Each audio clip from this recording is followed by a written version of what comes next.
أعوذ بالله من الشيطان الرجيم.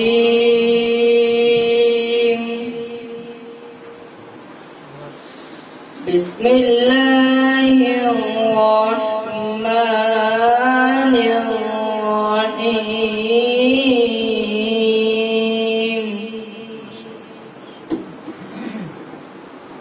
وما محمد